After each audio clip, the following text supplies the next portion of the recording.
Eka had never thought that her marriage would lead her into suffering.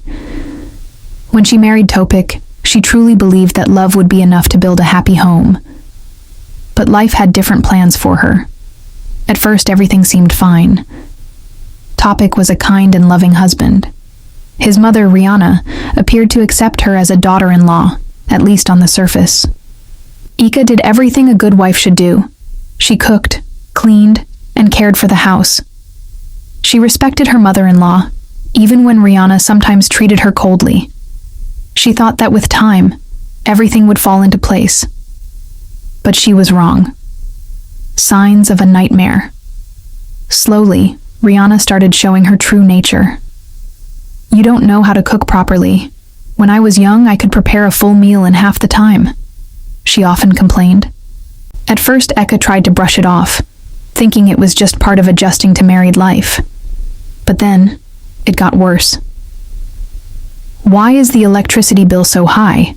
You don't even contribute to this house, but you use everything like it's yours." Eka was stunned. She had always been careful with expenses, but Rihanna treated her as if she was a burden. Even Topik started changing. He no longer defended her when Rihanna scolded her. He remained silent, avoiding confrontation. Eka felt like she was slowly losing herself in that house. She had married with love and hope, but now she was drowning in disappointment. Eka could no longer deny it. Rihanna never saw her as a daughter-in-law, only as a problem. One morning, as Eka was washing the dishes, Rihanna suddenly barged into the kitchen. "Eka, come here."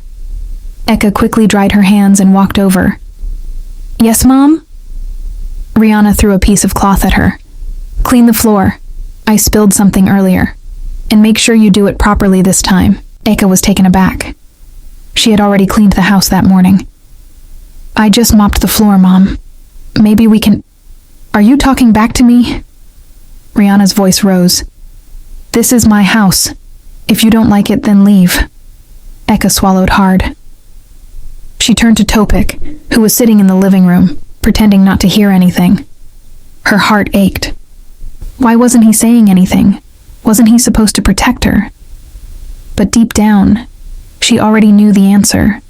Topik would never stand up for her. And for the first time, Eka felt like she didn't belong in her own home. Days turned into weeks, and Eka's pain only deepened. One evening, after another exhausting day of housework, she sat beside Topik in the bedroom. "Mas, why do you never defend me?" she finally asked. Topik sighed. "Mom is just like that. She doesn't mean any harm." Eka clenched her fists. "She humiliates me every day, and you say she doesn't mean harm?" "Eka, you just need to be more patient." Her heart shattered. She had endured everything, hoping that her husband would one day fight for her. But now she realized she was truly alone in this marriage. Eka was at her breaking point. She had done everything for this family, but nothing was ever enough. One morning, she prepared breakfast as usual, when Rihanna suddenly spilled hot tea on the floor. "This tea is too sweet. Can't you even make a simple drink, right?" Eka froze. Topik, who had just walked into the room, didn't say a word. He simply sat down and ate, as if nothing had happened. She turned to her husband, waiting, hoping that he would speak up. But he never did. That night, Eka sat in the bedroom, staring at her phone. Her mother had sent her a message. "If you're struggling, come home. We will always be here for you." Eka's hands trembled. Should she leave? Would leaving mean she had failed? As she debated her choices, the bedroom door opened. Topik walked in, his face indifferent. "Why are you so quiet today?" he asked. Eka looked at him with teary eyes. "Maz, I can't do this anymore." Topik sighed. "You're overreacting. Mom is strict, but that's normal. She just wants to be respected." Eka clenched the blanket beneath her fingers. "Respected? I've done everything, and she still treats me like a maid." Topik remained silent. Then he coldly said, "If you can't handle it, maybe you're just not a good wife." Eka's heart shattered into pieces.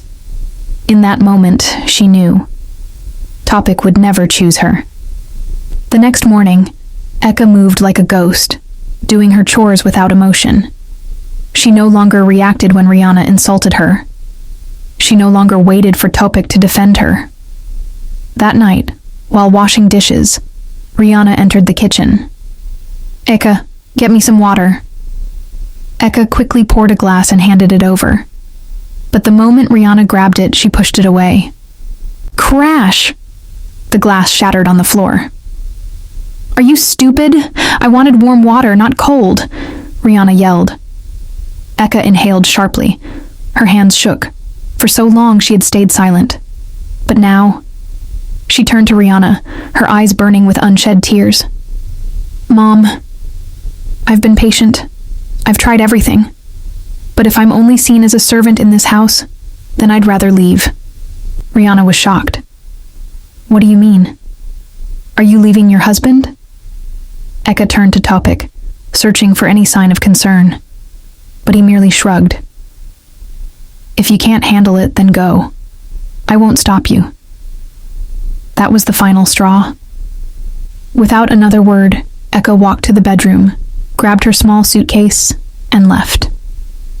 For the first time, she chose herself. Eka arrived at her childhood home, her mother opening the door with warmth. Without a word, her mother pulled her into a hug. "Mom, I failed," Eka whispered. Her mother stroked her hair gently. "No, sweetheart. You didn't fail. You just stopped suffering." And for the first time in a long time, Eka wept in the arms of someone who truly loved her. A new beginning. As the days passed, Eka started rebuilding her life. Until one day, a message appeared on her phone. From Topik. "Don't you miss me? When are you coming back?" Eka stared at the message. Then, without hesitation, she deleted it. She would never return. Because now she finally understood. Happiness isn't found in a painful marriage, but in the courage to choose herself. The end.